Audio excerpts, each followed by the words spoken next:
Yesus kan biqabe to akabuye la fasuful bundabe abeni la farra male boruntau biru ya Yesus kan amake namako kan kerise Yesus kan biqabe to akabuye la fasuful bundabe abeni la farra male boruntau biru ya Yesus kan amake namako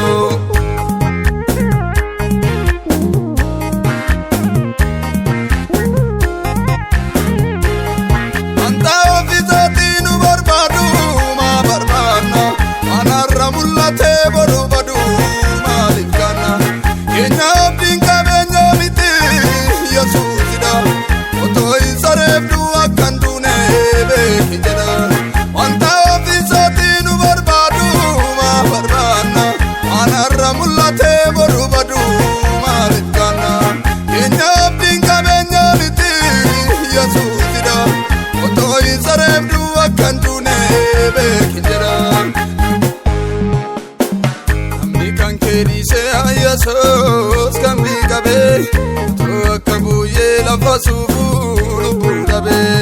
abeni la farra male boruntau biru ya Yesus kan amake namako amni kan kerise Yesus kan biqabe